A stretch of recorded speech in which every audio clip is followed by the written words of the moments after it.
Thank you all for coming to this Talking Pictures event, Holding the Man Behind the Scenes, sponsored by Afters.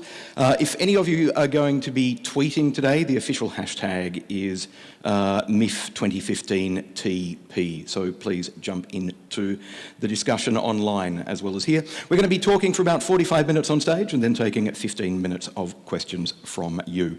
So please welcome to the stage Director Neil Armfield, screenwriter and associate producer Tommy Murphy, and actors Ryan Kaur and Craig Scott.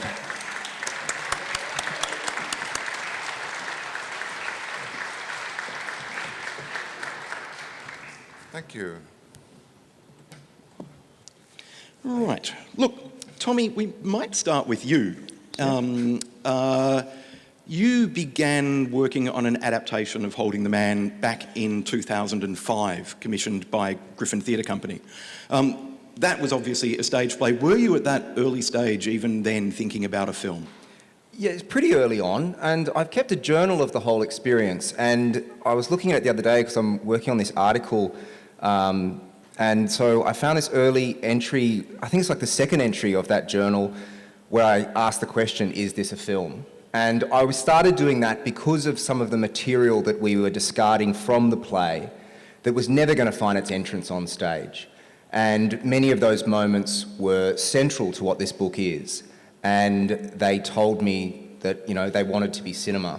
And they now are some of my favourite moments in the film that Neil's made. And they're the detail of intimacy and touch and a kiss, and there are also things like landscape and sex, things that the play wasn't going to do. Now, Neil, your involvement with the film is also quite early. When the book was first published, you tried to get the rights and couldn't.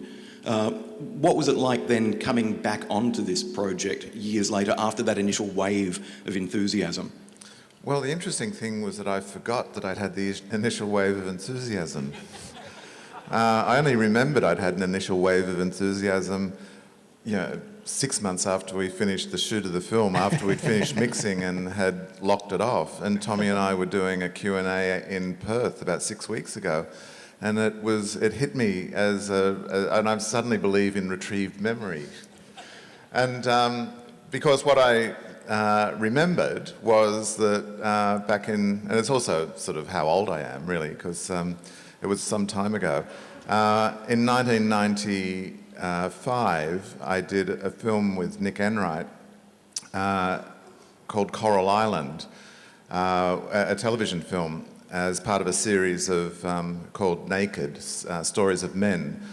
And Nick had spent the previous 12 months working with Tim Conograve, often at times in the hospice, while Tim was more or less staying alive in order to complete Holding the Man. And Nick had taught Tim at NIDA and also recognised Tim as a writer, perhaps more than he was an actor. And out of that experience, Nick wrote this film Coral Island, but also when the book was published soon after Tim's death, Nick gave it to me to read, and I read it and was dazzled by it. And I was looking for something for a feature, and I said I'd love to do this, and we tried to get the rights and couldn't. And then Kylie Dufresne, the producer of Holding the Man, and Tommy had been developing the idea of the film for a little while before they contacted me, I think in 2011. And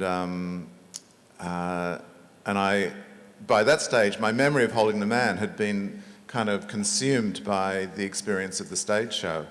And I thought, well, if they, I thought that I was a sort of an appropriate director for it. And there was so much beauty in the book and so much to explore in a film. But I was, I tend to go into anything with a certain amount of dread.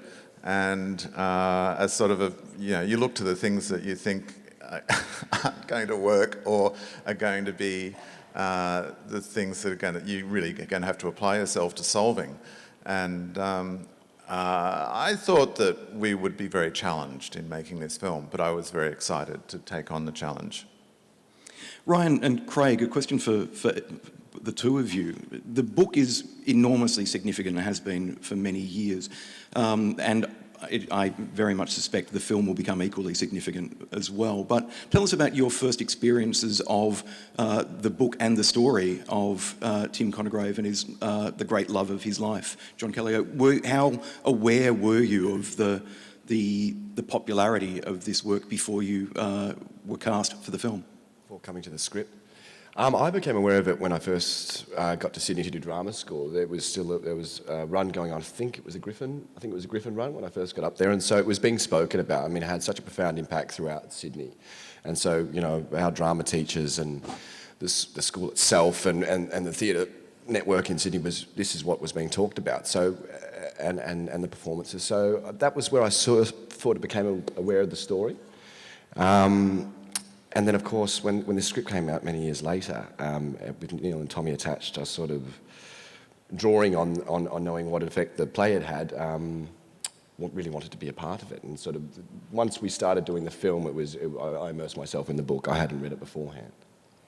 I was living in LA I'd been there for about 4 years, and I just got this brief from my agent that said, gay, 1976, Melbourne, and I thought that's not something that comes out of Australia very often. So it immediately struck a chord with me, and I knew I had to do it. I started reading the book before my first tape and didn't get through it, but there was just such an honesty to the way Tim speaks. So you weren't aware, Craig, of the book when you were living in Australia? No, I was never aware of it, no. And I was never aware of... Didn't reach Footscray? It Didn't reach Craigieburn? No, it didn't reach Craigieburn. Nothing reaches Craigieburn. Not even Craigieburn. No, it was, when I found out about its resonance, everyone just was saying, oh my God, holding that. My godmother, who's here, read the book, and she's like, oh my God, you're doing Holding the Man. She's like, I read it at Fairfield. I made sure there was a copy of it because she worked at Fairfield, the hospice the hospital where John passed away. And she's like, I made sure there was a copy in the hospital library, and everybody just started saying, oh my God, you're doing Holding the Man, Holding the Man, Holding the Man, and it was just then that I became aware of its popularity. But prior to that, I was kind of living very ignorantly in fucking Hollywood, so... It's not hard. It's not hard. To pick up on something you just mentioned, Craig, the fact that Australia doesn't make many queer-themed films whatsoever, so this is quite significant for that reason, as well as an adaptation of a significant property. But why doesn't Australian filmmaking perhaps come to grips with queer issues and queer stories? I think it's because we're a country that's predominantly run by bigots, and I think there's a... I think there's a You asked. I think there's a heteronormative culture that rules Australia. I mean, men are expected to be sort of machismo-oriented sports, and we're sort of raised from a young age, and it's almost sort of reverse sexism in a way to act like a dude and hate faggots. And so I think Australia psychologically has. I mean, it's the reason why we still don't have gay marriage in this country. It's and fucking. Wouldn't you expect that would make queer culture stronger, in a sense, through an oppositional kind of position? Well, That's okay. The community in Australia. There's a fabulous gay community in Australia. It's just that to reach the hierarchy is difficult. I mean, it's still subversive. It's still I mean, you can walk down the street without being holding another boy's hand or holding a girl's hand, and you're not going to get penalised for it. But there's still an uncomfortableness, I just feel, and it's in this society. I mean, LA has its flaws, but I feel like over there you can really be whoever you want. I think Australia has this inherent attitude to spot what's different. It's the reason why our immigration policy is so shit. But we're so focused on the other, I think, and often gays are marginalised. So I think it's making its way into culture. I think this film will definitely, put a stamp on that. But I think it's still a little bit taboo in this country, Tommy, would you agree? I think we're at a really fascinating moment, and there's a fluke of the timing of this film, which feels, it feels like a fluke. I mean, It was a long, careful development of this screenplay. It seems to me that we're telling this story in a very different context than when the play hit the stage. And even in that 10 years, there's a shift. And I think it's broader than just the marriage equality debate that we're having. I think that the nation is, and worldwide, we're interested in matters of equality, and we're thinking about, and I do hope it's broader than marriage equality. I hope that extends to the trans community. I hope it extends to people living with HIV, anyone else that might be suffering from prejudice in our community. So I think we're at an extraordinary moment, and optimistically, I think it's a moment of progress. And it's luck, really, that the film is going to go to cinemas at this time and chime with that conversation. I guess a question for you, Neil, and also for Tommy. Let's talk now about the structure of the film and the process of actually adapting it for the screen. Can I just get a quick show of hands? I presume everybody in here has either seen the film now or read the book. If you haven't either seen the film or read the book, can you put your hand up? Spoilers. There will be spoilers in this conversation, I'm warning you. Hopefully not too many. But let's talk about the structure of the film, because it's unlike the play, which follows the chronological, a fairly straightforward chronology as laid out in the book. The film is jumping backwards and forwards through time, and which then means that people who are familiar with the story are thrown off balance emotionally. They're forced to deal with dramatic issues that they know and were probably expecting to come much later in the film. Tell us about working with this structure, why you chose to jump backwards and forwards through time with the story, and how that kind of has then given weight to the film emotionally. I don't think it's only about familiarity with the story, but also the timing. I mean, if you kind of do the maths of when these guys are born, when they're entering into adulthood, you know that two gay men in the early 80s are going to confront HIV and AIDS. So the audience is able to do that calculation, and I think the structure tries to jolt the audience, and that I think is about depicting the shock of that moment, which is true of the character's shock of that moment as well. But we explored many different shapes to telling this story, but that shape arrived as the best one to answer that emotionally, I think. Tommy always talked about the difficulty of introducing HIV into the story. Like, where was the moment that it was going to be the flag was going to be put into the sand and or into the snow, and from that point the audience is then waiting for it to grow as the kind of the doom, the fate of the two boys. And when initially Tommy's earlier drafts were purely chronological, and it was always awkward. There was the guys were having there's a scene in the university days where they had a tennis game, and then after the tennis game, someone was reading a gay newspaper, and there was this thing about HIV, and it felt extremely clunky. Yeah, because it's fascinating. That bit's fascinating in the book as history. The idea that does just arrive as this thing that they're curious about. It's a quiet reference to a gay cancer. Yeah, and they even speculate, will we know people who die of this? And that's an extraordinary moment in a memoir, but no, it's ugly exposition in a screenplay. So, but it was always it's very interesting the way things happen. We, for a very long time, had sort of assumed that there would be a change of actors, two different Tims and Johns, and Tommy had created this structure which seemed to solve the problem, because for a story that spans 15 years, and it was always never really more than 2 or 3 years with the jumps forward, very hard to change over actors with such a gap. And we looked at films like Shine, where the sense of movement from the younger to Noah Taylor to Geoffrey Rush is sort of brilliantly handled. And this structural idea seemed very exciting to finish, to stop at the end of school and then to have a leap forward to the point of diagnosis. That also, it solved that problem of how do you seed AIDS into this story. You bring in the greatest point of crisis very early, sort of right on top of the kind of greatest point of triumph of the boys at the end of school. And that also, that sort of solved that structural problem of story. It sort of mixed things up, and it meant that you weren't therefore slowly waiting for that development to happen. Yeah, because it removes the anticipation of something that wasn't anticipated, and that's the point of HIV. No one saw it coming, and it arrived at a tragic moment. And I guess the other thing it does when we then go back to university, I enjoy that we then have that acknowledged and watch their Innocent movement within that period at uni. Yeah. I wasn't going to say innocent because it's almost like it's almost sort of loaded because it's so victimless. I think that's kind of the point of it, isn't it?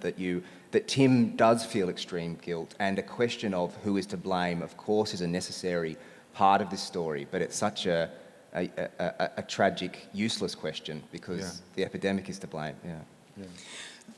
Ryan, let's talk, and Craig as well, about playing these characters, because approaching any role is obviously one of finding the character within yourself, finding the way to express it through costume, emotion, etc., and so forth. So that's a journey in and of itself. For this, you have the added complication of playing real people. Talk to us about how you approached the role, what research you did. I wondered, for example, Ryan, whether you spent time listening to the audio interviews James Waits conducted with Tim to try and get his speech patterns, for example, or... Yes. I had about 3 hours of that, and it was constantly in my ears, and often before takes I'd be just doing a couple of key phrases that really reminded me of Tim, or the way he spoke about John. He'd always, before every day, be like, met this beautiful boy called John, met this beautiful boy. Boy with beautiful eyelashes, boy with beautiful eyelashes. Boy with beautiful eyelashes. It was before every take. So every take. Where was Ryan? Ryan was in the corner saying, I met a beautiful boy called John. I can't imagine what that was like in the edit. But we were really blessed. I mean, this was quite it was quite a theatre sort of process. I mean, with Neil at the start, we had to, and Tommy, we got to sit down for 2 weeks in pre-production and really map this script out and script. And, decide what the scenes were about, rehearse them up on their feet. That's really rare for films. And on top of that, I mean, of course, we had the book. That was our go-to Bible. That's Tim's voice in front. That, for me, it was always just a go-to. If I wanted to break down what these scenes were about or what was inside his head, I had it there. We had a lot of time with the family, with Tim's family particularly, and friends and people that were associated with the boys. And so that was really just an exercise in both learning what they had to say, but also reading between the lines. I mean, watching the way a brother and a sister disagree over certain parts of Tim's personality, or different friends who had different ideas of who Tim was, and it was sort of trying to pull all those things together and hope that it lands somewhere. I got caught up at one stage in sort of trying to get his walk right, or getting really adamant on his voice, and all these sort of actory, boring things. And Neil said to us at one stage, the essence of these boys sits within you, and what's important is to find their essence. And that was really relaxing. And I think also we really had this innate trust with each other. We were really. Through the whole rehearsal process, we were really communicative, Craig and I'd call him up in a panicked state or trying to solve something, and vice versa, and we'd help each other through it, which helped us develop the chemistry and the understanding of each other to play that relationship properly. No, you can't. I mean, the thing is now, everything's so scrutinised that you can't really act anything anymore. It's about it being completely honest, and I fell in love with Ryan. I still am. Shh. No, like I just fell in love with him. He's amazing, and I think that, you know, we'd go to the bank as a couple, you know, we'd go They to did that. They'd go off to the local sushi place holding hands in South Yarra. It was so sweet. Every lunchtime. I took him to a family dinner, holding. We hadn't told anyone for ages, walking, holding in hands. It was about so 12 good. Oh, they were this has expecting, happened. they were expecting a guest. Ryan asked to bring a +1, and they were, of course, expecting, you know, some bloody Sheila. And I rocked up, and everyone was just like... No one said a thing. And then someone was like, it got let out that we were doing a film together, and they were like, "Oh, okay, all right." It was so good, man. Like, but that thing, you know, it's like, you know, Tim was a mover and a shaker, and he wanted to put it out there. He wanted to put it in people's faces. And John, you know, I am like that naturally. Yes. So it was like, I think John is the complete opposite of pretty much everything I am. He's calm. He's very centered. He's sure of himself. You know, and so there's this sense of peace, I think, that John has, and I don't know, I got that with Ryan. Like I just felt safe, you know. I think I felt like it was my first big film, right? So I'd never done anything like this, and just having him on set was just like, oh fuck, there you are. You know what I mean? Like It was the same for me. yeah, it was, yeah. And nearly really.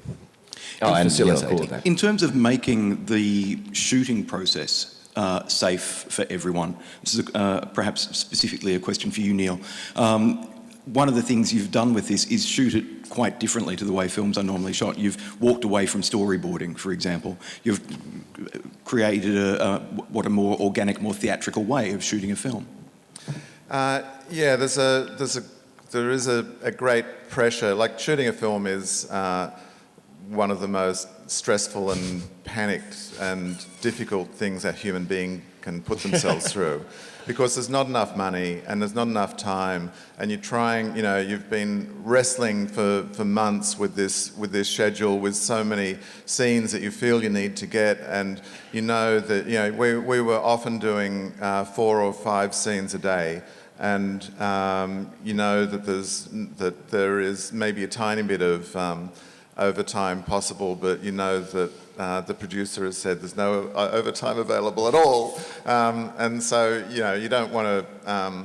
It's ridiculous to put the film under stress where people are in conflict about money, but you sort of can't help it as well. And I was so. And it was partly, I suppose, a bit of self-confidence born of having done Candy earlier. But with Jermaine as the DOP, he had the most kind of wonderful and very relaxed presence on set.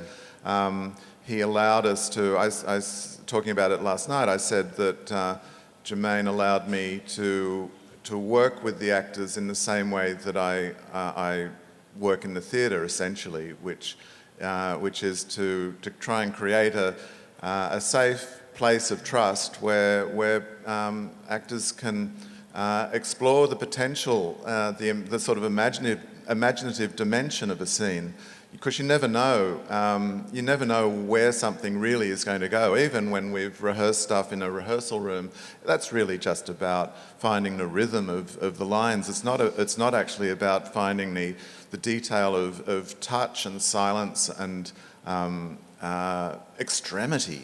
And that stuff is exciting to find on the day, but you've got to be open to find it. You can't, and it's the same in theatre. You can't go in with having made some kind of decision on what it's going to be like. You have to go in there openly. And the great danger of storyboarding is that you're automatically kind of creating a kind of a coffin in which the thing is going to sit and possibly die. But, you know, that's not to say that it's also valuable to think about the way it's going to be shot and the way that the camera might sort of flow in very interesting ways. But it's got to come first, from my point of view. It's got to come first from the actors, and then you find a way of shooting it which is as creative and as cinematic as you can manage on the day, in the time. Did that shooting style and shooting approach, and this is perhaps a question for everyone, did that throw out some of the other crew who are more used to, or the other cast who are used to working in a much more traditional storyboarded way? No, I don't think so at all. I mean, everyone just did it. It was, and I love working like that. There was such a freedom. Neil would just kind of, it was totally organic. Neil would just workshop it with us, you know, sort of on set, and they'd just sort of bring the camera in and see what's working, and it was just, it was easy, I felt. I think the story and the script sort of lent itself to that style of... Very directional mics. Yes, Right, okay. that's all. Direction. I think that this story itself, the way the script was structured, sort of lent itself to this style of direction, or not needing to be, you know, linear shots. I don't know. There was something Locked off. very particular about it, and I think all the departments sort of felt that in a similar way. Yeah, I think everyone came to the party on that. Like, I think it puts most pressure, in a sense, on the first assistant, and Mark Beattie was terrific, but I think it was very stressful for her. Because and she certainly absolutely understood and got into the rhythm of it, but it means that it's quite hard to, because so much is existing really within the directors, that relationship between the director and the DOP, and it's very hard to share what that's going to be until you're actually in the swing of it. And so it wasn't without, I think, stresses. Tommy, in terms of writing the screenplay for this film, tell us about the decisions you had to make around authenticity, when to stay kind of slavishly true to the book and when to be able to go, no, we can capture the spirit of that scene or of an angle of the book without having to be exactly word for word. So to the point where, and this, one of the scenes that springs to mind is when Tim does blurt out the, will you marry me? Oh, that just fell out. In the book, that happens in a completely different context, in a backyard, after John's dad has been on the phone saying, did you know there are homosexuals under your roof? Or words to that effect. That's right. So you've created that scene very, very differently. But tell us about that process of the freedom to be true to the spirit rather than to the letter of the book. Well, I think I was emboldened on that. I had the benefit of having done the play first, and I'm pretty sure that the initial audience who booked early and thankfully kind of made our first season sell out, that first wave of audience were definitely the readership. And we were, I guess at that stage, were probably nervous about what they would make of it, and they were so helpfully forgetful of the detail of the book or just embracing of its new shape. And knowing that was a really useful lesson for doing the screenplay, because it told us that no one wants a 9-hour film. Adaptation has to embrace this new medium that it's taking on, has to do that.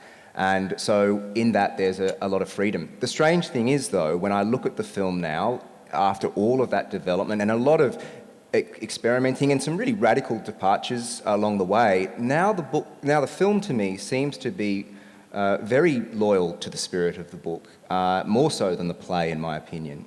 And that's where we arrived at. But no, I mean, there's a great freedom that happens, I think, in colliding moments, and the great thing, of course, that Neil brought to that process is his tireless scrutiny. One of the things I've learnt from working with Neil is that he has an incredible stamina for his work, and I admire that greatly. I remember, was it maybe 18 months ago or something, and we were heading towards our last sort of chapter of development, and Neil had one day off from directing the Ring Cycle.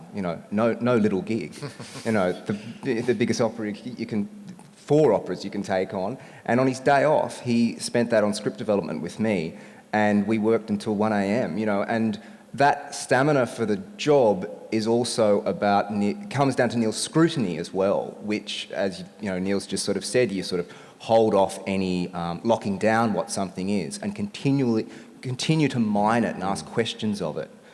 David Hare recently described Neil as a director that some directors are salesmen, I think he said, but Neil's a detective. And Neil will never dress it up to make it look finished. He just keeps on challenging the work to tell us what it wants to be. So that was a huge part of this process.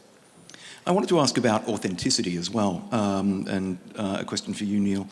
The telephone that is used in one of the scenes when the boys are asking, essentially, when Tim is asking John to go round with him, that is the Conogrove family's actual telephone. So it's the real phone that conversation happened on. So that's a wonderful, authentic moment in the film. Conversely, you use a 1985 version of a Donna Summer song in the 70s rather than the 70s song. So again, this notion of authenticity is clearly something that it's a flexible idea, and it's important to, again, find a truth rather than to be slavish. That's right. That version of I Feel Love, which is, and you know, that was really Paul Charlier, who was, Alan John was, who's an old, well, both Alan and Paul are old theatre compatriots of mine. Alan is the composer of the film, but Paul had been composer and sound designer on Candy, and Paul brought a lot of the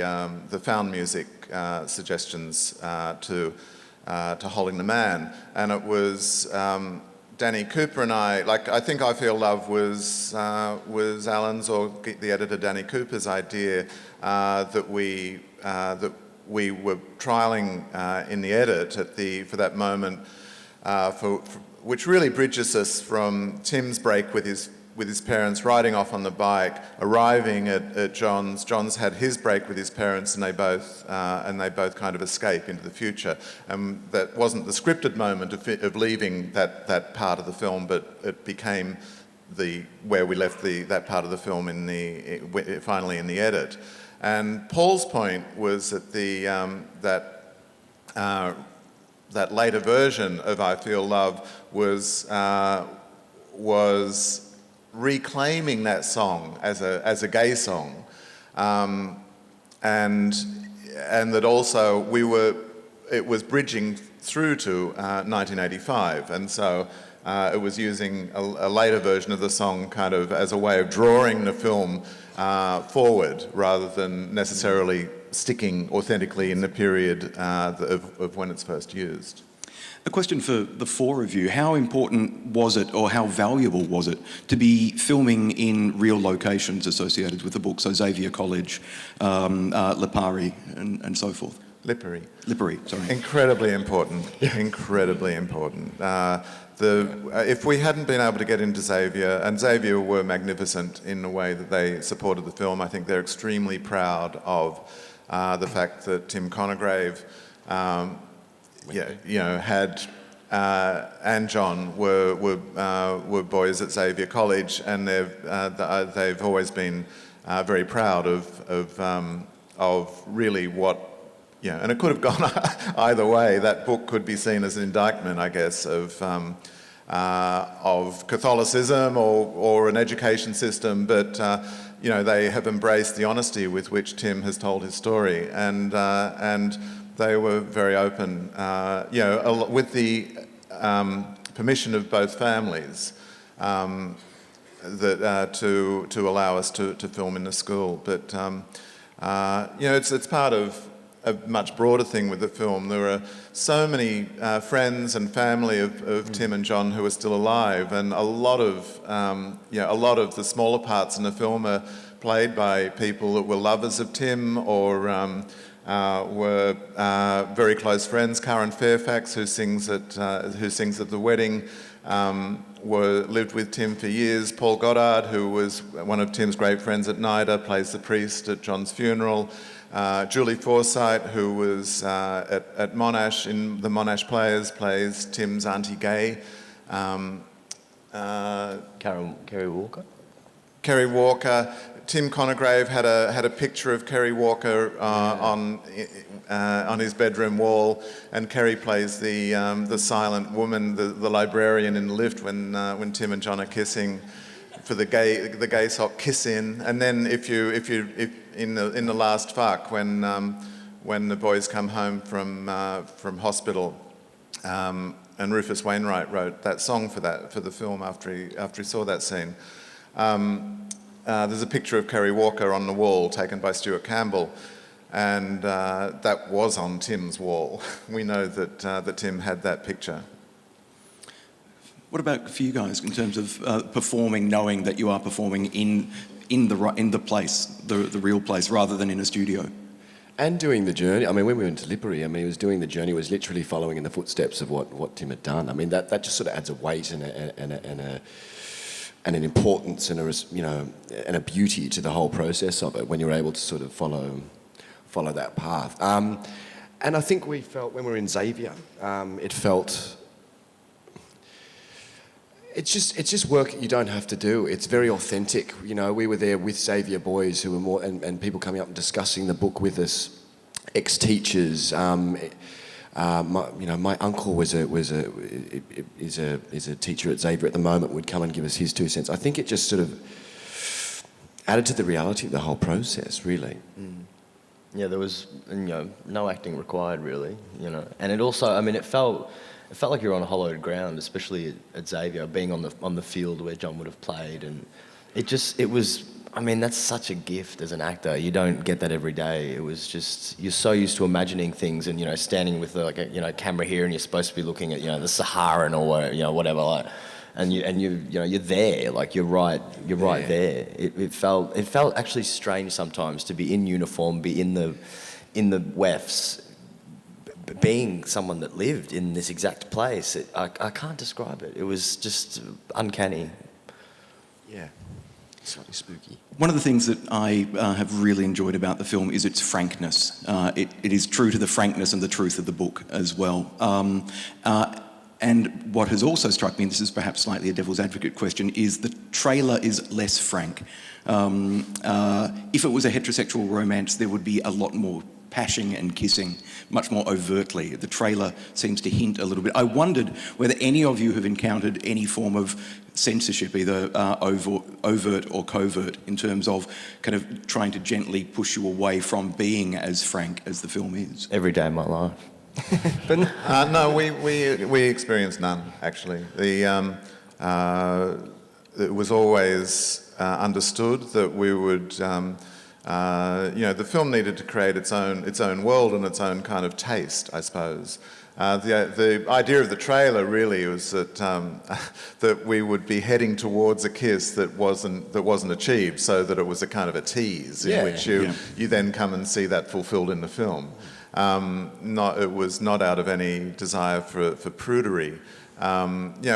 We got a little bit of flack because one of the early images that was being used for publicity was, which we hadn't even thought about, was John sitting beside Tim on the rocks, but Tim was holding a woman, Peppy, Sarah Snook. But there were several other photos that were released at the same time, which were Tim and John. But the one that we got, gay commentary on was, well, it doesn't look good. That was in the context of is it The Imitation Game? I forgot the title of the film, right? At that time was also causing that criticism. I think it was at that time. Anyway, not to duck it, but we certainly we certainly had none of the distributors or the stakeholders in the film breathing down our necks saying don't be too explicit, and we at one point in the shoot I had to in one of the sex scenes I had to. I was in the kitchen at the house that we used for the Callao houses, and Ryan and Craig were in the bedroom, and it's where the idea of anal sex is talked about for the first time, and it's quite a hot scene, and I had to send on the call out from one room, Craig, could you stop getting an erection in the scene? It actually wasn't an erection. It was just me. Craig's comment back was, Neil, that would be like asking the sun to stop shining. Well, yeah, a man's got to do what a man's got to do, Neil. Yeah. I think also our producer Kylie Dufresne was excellent on this, because Kylie, when she sought the film out, and there was already a draft of the screenplay, and she hunted it out, and she was so determined from the start that this would be a distinctive film. And she was also great at always allowing, I think, the character of Tim, it's Tim's frankness that is the flavour of this film as well. So I think she's really to thank for steering us in that direction and so, yeah, personally, I never experienced any sort of pressure in terms of censorship or, yeah. Look, there's a wonderful English film called Weekend, and that is particularly good, I think, with the sort of authentic presentation of gay sex. Very raw, and it just felt true, and we knew that, and it's quite hard to film it well, I think, and we knew that it would be a total betrayal of everything that the film and Tim Conograve was about to somehow Water it down. To fake it's not about faking it, because of course it's faking it, but to not show it well. In terms of faking it, one of the things that resonates for me, again, having now watched the film twice and laughed and cried at both occasions, is that occasionally when I'm watching films, when the sex scenes aren't convincing, I just start imagining people holding booms out of shot. And that never happens for me in this film. It's all of those scenes, every scene is engrossing. So I think congratulations to everyone involved with the film.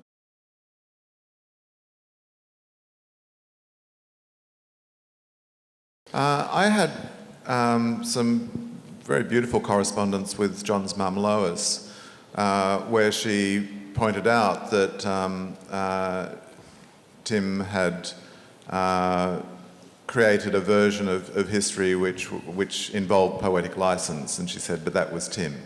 However, we were adapting his book, and we had to, we did investigate a number of the kind of more stronger claims he would make about character and about real people, and we believed the truth of his account generally, wouldn't you say? Yeah, and that's an extraordinary thing because, of course, Tim's writing this book while he's battling dementia. So the fact that the detail is so vivid is a remarkable thing. And I don't think our role was ever to correct history if the research suggested something might have been different. It really generally didn't, though. There were sometimes people's more assumptions that it might have, but I really don't have any evidence of where he's departed from things. And we also, I guess, grant ourselves some license in the way that the film opens by declaring that this is Tim's account and this is an act of recollection. So. Recollection and writing down. And writing down, yeah.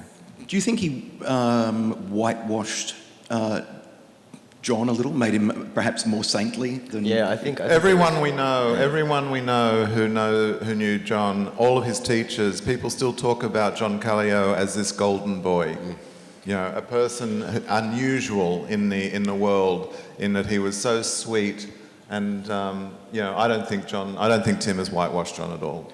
But it's a challenge. Sorry, I think it's a real challenge. Craig wants to get in on this. So, yeah, you should, Craig. I'm going to praise you first. You'll like this. Go. I think that is to dramatise John is a challenge, and because he could have been an angelic and very accommodating, loyal person. And what Craig does in his performance is contain the complexity of who he was, and I think that there is such anger and change and growth in this character from the beginning of the story to the end, and a politicisation, and so a lot of the dramatisation of John, I think, sits with Craig's remarkable performance. Go, Craig. Cheers. I think there's some idolisation, I think, with... that Tim talks about John with such reverence. I think I also had to kind of pull back and be like, okay, this is a guy who, he's a human being. He's not an angel, and he has moments of jealousy and rage, and they're just as important as the sensitivity or the calmness. So I guess, yes, I felt like I had to strip back a little bit of that because, yeah, he was just adored, But yeah, rightfully so. I mean, he's fucking gorgeous, and a beautiful, beautiful man. But ultimately, has very human moments as well.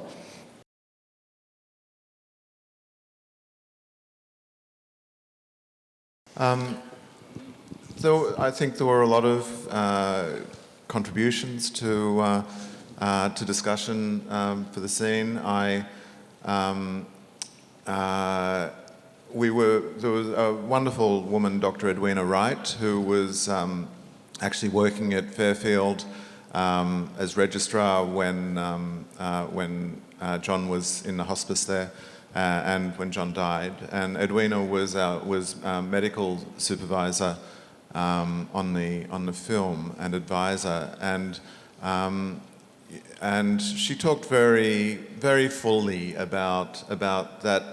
Particularly, I think, the kind of care that was given in the AIDS wards to death, and how all the instruments were taken away, how the assisted breathing was taken away, and so there wasn't a kind of that complication of machines that go bing and stuff in there. It was always made to be a very human place, and I wanted very much to carry that death scene through in real time, which is why it's basically one take. And when we first cut the film together, we had this 3-hour film. It was clearly impossible that it remain that, and but we fought very hard to keep the dignity of that scene, because somehow there is a quality of we're in a very privileged position, it feels like, sitting for that time with the scene, and you get to study each of the characters. That shot framing position was suggested by the first assistant, Margie, and it's one of my favourite shots in the film now. It sort of has a quality of an Italian Renaissance kind of composition. Piero della Francesca perhaps comes to mind. And that very simple camera move sort of away and up and above, and the quiet. It was really Edwina sort of suggesting how gentle nurses would be in that situation. I love when Tom Hobbs, who plays Peter, quietly goes after it's clear John has died and has to say, "Excuse me," almost inaudibly, in order to get past the chair, to get to John's wrist. The quietness of Lois saying the rosary, the little thing of Tim having to climb over the back of Bob's chair, the little kind of tussle for real estate of actually what is Tim's place at this point of this family tableau. It just... and it was a very, very hard day of shooting. And it was our last day at Caulfield Hospital, which was our location. And there was so much that we still had to get. And but it was again that thing of you just try and shut out time and do it. And Craig, all those breaths you hear are not added. That was Craig's performance on the day. It was just a really remarkable day, and everyone sort of dropped into the kind of the place of where they needed to be. Tommy suggested at one point in the edit that there was a cut point which we experimented with, which is clearly John has died, and where Tim looks up to Peter. And we tried that, but it didn't work. Taking out the entire death, didn't we? We also took out the whole scene at one point. Yeah, because in story terms you could, but in the experience of the film you can't. Yeah, yeah.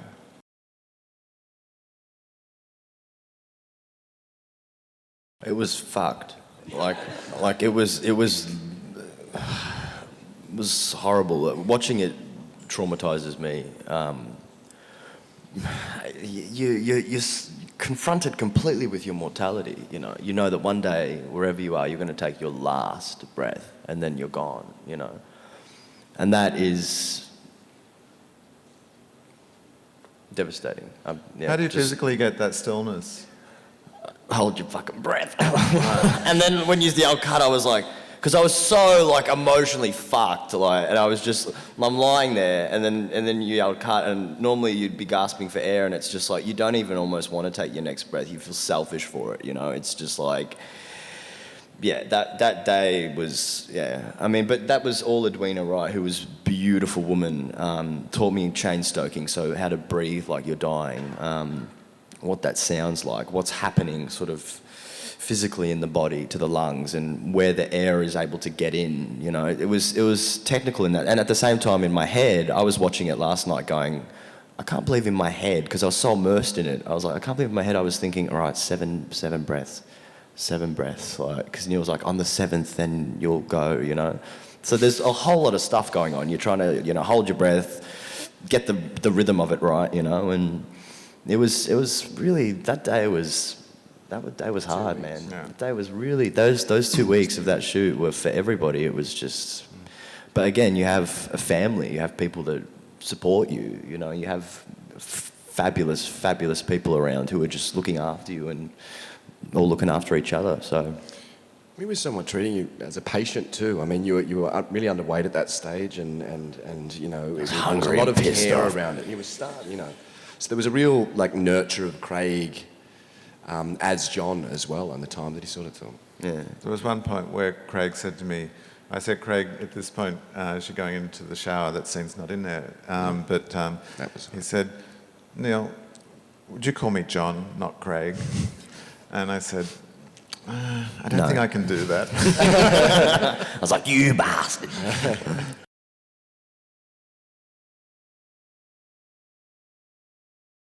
We rehearsed the scene at the Victorian AIDS Council, and we rehearsed the film. They very generously gave us at their conference room, and they were incredibly helpful, particularly our friend Colin Petruni, extremely helpful in contacting networks of people who were people living now with HIV, many of whom are extras in the film.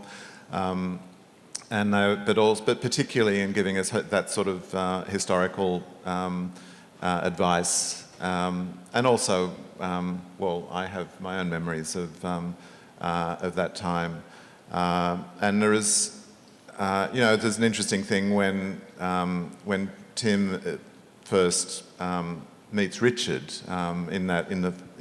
when we jump forward to 85, where even Tim, which is, is part of the honesty of Tim Congrave writing about it, when he was interviewing that guy, he was frightened of that thing of touching someone who's obviously got Kaposis, and he covers his mouth when Richard is coughing and stuff, and that Tim himself is so close. And Tim talked about that experience at NIDA when AIDS was around, that because Tim was gay, he noticed that people would be very careful about separation of coffee cups and not drinking out of a water bubbler after Tim had been. And how do you do a kissing scene as an actor? But yeah, I think we talked about that quite a lot.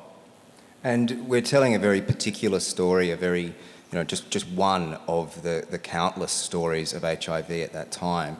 So we have to be really particular to what happened to Tim and John, whilst trying to also include a sense of a broader context beyond them. And there are only a few opportunities the film can do that, but we see inside the AIDS ward, we meet Richard, we get a sense of the many other diverse experiences of the disease at that time through this one particular account of it. And in terms of the way that our thinking of it has changed now, I think we're telling this story at a very crucial time for HIV. There's a very real ambition to end new transmissions by the end of the decade. I think that happens if we talk about it more, and part of that is telling these stories more, the many stories of HIV. So if the film can in any way contribute to that, that will be a wonderful thing. Last night we were here, and a guy came up to me and said, tomorrow me and my partner are going to go get tested, and it was just like, shit, if that's what you take away from it, that's really powerful, to, look after yourself, care for yourself.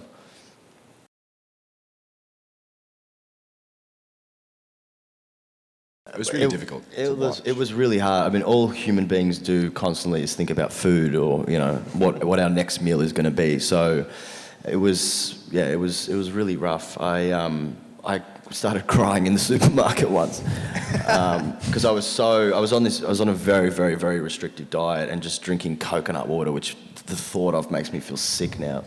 You had a nutritionist and a doctor who were working. I had a nutritionist and a doctor. I did. And she was great. She really looked after me. But yeah, I mean, once you start seeing sort of a physical transformation, it affects you mentally. To sort of see yourself emaciated in the mirror, and I've always been like stupidly vain.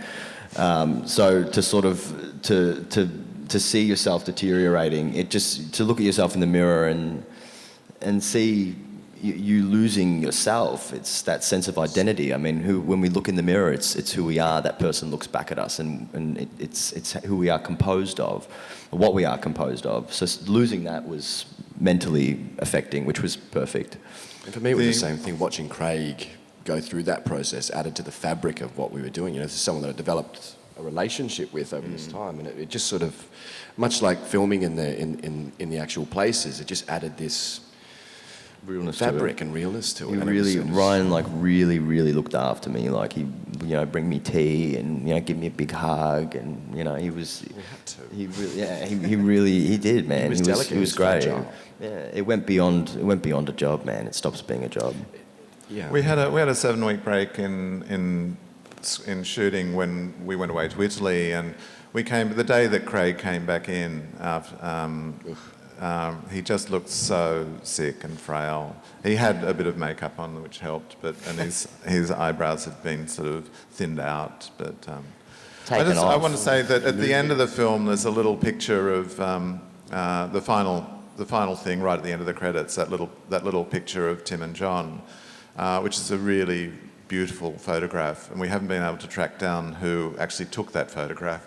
But it's this little gift that we have and that we give the audience, and play a bit of the